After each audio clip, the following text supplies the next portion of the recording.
Melissa é uma estudante que adora pesquisar na internet. Nesse dia, depois de horas no computador, ela encontra algo que lhe chama a atenção. Ué, que história é essa? Segundo o serviço de atendimento ao cliente, o motorista relatou que seu carro não pega quando ele compra sorvete de baunilha. Pega quando ele compra qualquer outro sabor. Ah, que piada! O carro é alérgico à baunilha, por acaso? Já o Leandro é um profissional da área de estatística e adora tocar violão. Nesse dia, captou ondas estranhas e percebeu que Melissa precisava de ajuda. Carro alérgico à baunilha? Não, impossível. Quem é você? Meu nome é Leandro, eu trabalho com estatística e nas horas vagas toco violão. E captei de longe uma coisa que pode ser uma correlação espúria. Bom, espúria eu sei o que é. Uma coisa que não é legítima, que é falsa. Mas correlação espúria eu não sei o que é, não. Correlação espúria é uma relação aparente entre duas variáveis, como se uma explicasse a outra, o que na verdade não acontece. Esse caso que você viu aí na internet é um exemplo desse tipo de correlação. O cliente entra em contato com a empresa relatando o seguinte: toda noite ele vai comprar sorvete no mesmo lugar. Ele chega, estaciona, sai do carro, entra na loja, compra o sorvete, entra no carro e vai embora. Mas quando o sorvete é de baunilha, nada do carro pegar. Num primeiro momento, parece que existe uma relação entre o sabor do sorvete e o fato do carro pegar ou não. Mas a gente sabe que o sabor do sorvete não tem nada a ver com o problema do carro. Quer dizer, seria absurdo demais, né? Nesse caso, é fácil perceber, mas às vezes a relação não parece ser tão absurda assim. Ela pode até parecer bem coerente e provável. Por isso, sempre que a gente percebe que duas variáveis podem estar relacionadas, tem de verificar se não existem outros fatores que também podem explicar essa relação. Então, nesse caso do automóvel alérgico a sorvete de baunilha, a gente precisa tentar descobrir qual é o verdadeiro motivo para ele não pegar quando o dono compra esse sabor. E a explicação é a seguinte: o sorvete de baunilha é o mais vendido, por isso ele fica logo na entrada da loja, para facilitar a compra. Já os outros sabores ficam mais pro fundo da loja e a compra acaba demorando um pouco mais. Então, quando o dono do carro escolhia o sorvete de baunilha, ele demorava menos tempo na sorveteria. Isso mesmo. E quando ele ia dar partida para ir embora, o motor do carro ainda não tinha esfriado. É possível que houvesse algum defeito que impedia o motor de pegar quando ainda estava quente. Ah, gostei. Agora eu tô começando a entender. Vou usar o meu violão para te contar mais sobre o assunto, mas agora será na forma de poesia repentista. Poesia repentista, ou repente, é uma manifestação cultural brasileira muito forte no Nordeste, que teve origem nos trovadores medievais. Também conhecido como desafio, o repente mistura poesia e música e deve ser feito de improviso, na hora, quer dizer, de repente. Um dos maiores repentistas da história foi o cearense Aderaldo Ferreira de Araújo, mais conhecido como Cego Aderaldo. Em 1914, ele venceu um desafio que ficou tão famoso que acabou imortalizado em um cordel intitulado A Peleja de Cego Aderaldo e Zé Pretinho. O cordel vem de Portugal, desde o início da colonização do Brasil. No país de origem, esse tipo de poesia popular era impressa e vendida na rua, pendurada em cordas, lá chamadas de cordéis. Cara, que legal esse negócio de repente. Gostou?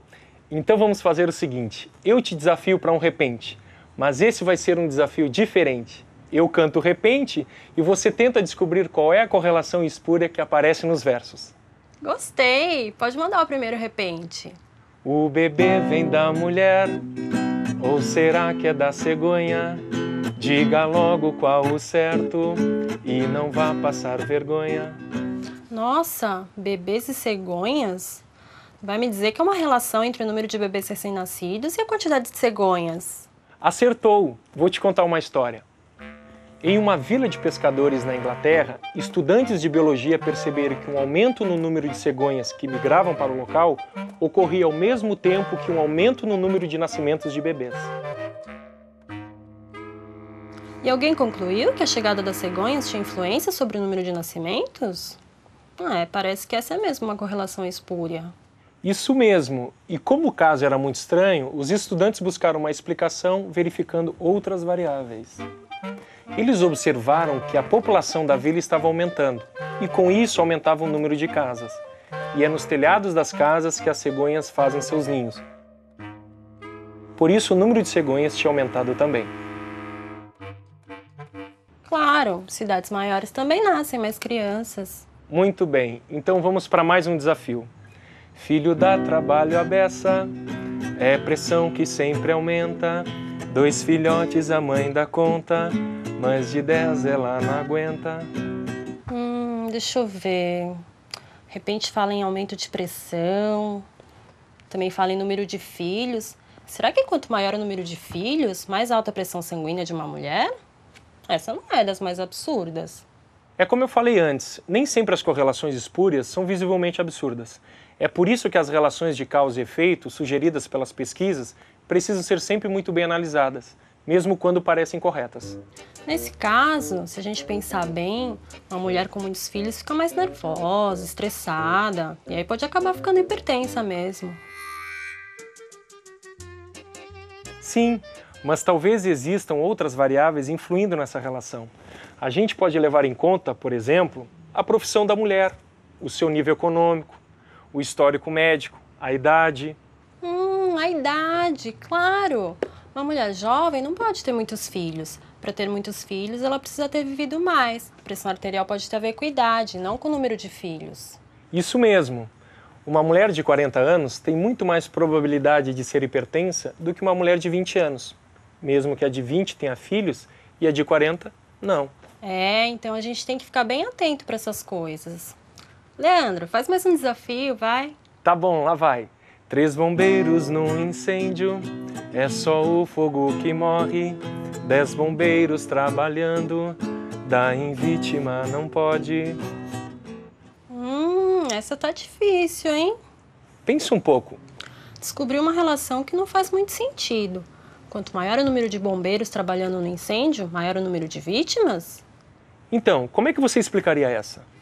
Bom, se tem poucos bombeiros trabalhando para apagar um incêndio, muito provavelmente porque o incêndio é pequeno. Agora, se for um incêndio maior, tipo num prédio, vai precisar de mais bombeiros para controlar o fogo. E no incêndio de grandes proporções, a probabilidade de haver vítimas é muito maior do que no incêndio pequeno. A primeira impressão é que existe uma relação entre o número de bombeiros e o número de vítimas. Mas, na verdade, a relação entre o número de vítimas e o tamanho do incêndio. Agora, para terminar, um último repente para a classe resolver junto com o professor. Atenção! Tinha poliomielite, eram os anos 50. Quanto mais refrigerante, mais doença. Quem aguenta? Opa, esse é dos bons. Uma relação entre a venda de refrigerante e os casos de pólio? Quero ver vocês vencerem esse desafio. Claro que eles vão vencer. É com você, professor. Tchau, pessoal!